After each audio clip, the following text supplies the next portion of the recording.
Mr. Justice Raffles by E.W. Hornung. Chapter I. An Inaugural Banquet. Raffles had vanished from the face of the town, and even I had no conception of his whereabouts until he cabled to me to meet the 7:31 at Charing Cross next night. That was on the Tuesday before the 'Varsity match, or a full fortnight after his mysterious disappearance.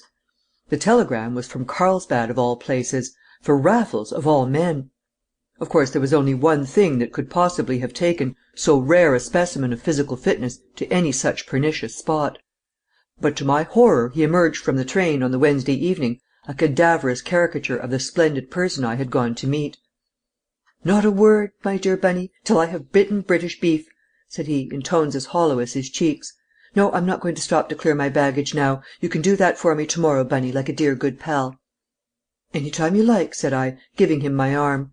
"But where shall we dine? Kellner's, Neapolo's, the Carlton, or the Club?" But Raffles shook his head at one and all. "I don't want to dine at all," he said. "I know what I want." And he led the way from the station, stopping once to gloat over the sunset across Trafalgar Square, and again to inhale the tarry scent of the warm wood paving, which was perfume to his nostrils as the din of its traffic was music to his ears, before we came to one of those political palaces which permit themselves to be included in the list of ordinary clubs. Raffles, to my surprise, walked in as though the marble hall belonged to him, and as straight as might be to the grill room where white-capped cooks were making things hiss upon a silver grill. He did not consult me as to what we were to have. He had made up his mind about that in the train. But he chose the fillet steaks himself, he insisted on seeing the kidneys, and had a word to say about the fried potatoes and the Welsh rabbit that was to follow. And all this was as uncharacteristic of the normal Raffles, who was least fastidious at the table, as the sigh with which he dropped into the chair opposite mine, and crossed his arms upon the cloth.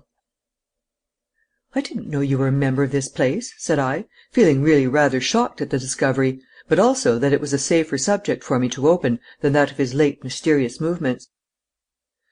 "There are a good many things you don't know about me, Bunny," said he wearily. "Did you know I was in Carlsbad, for instance?" "Of course I didn't." "Yet you remember the last time we sat down together?" "You mean that night we had supper at the Savoy?" "It's only 3 weeks ago, Bunny." "It seems months to me." "And years to me," cried Raffles. "But surely you remember that lost tribesman at the next table, with the nose like the village pump and the wife with the emerald necklace?" "I should think I did," said I. "You mean the great Dan Levy, otherwise Mr. Shylock? Why, you told me all about him, A.J." "Did I? Then you may possibly recollect that the Shylocks were off to Carlsbad the very next day.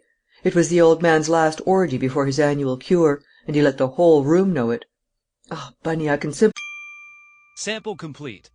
Ready to continue?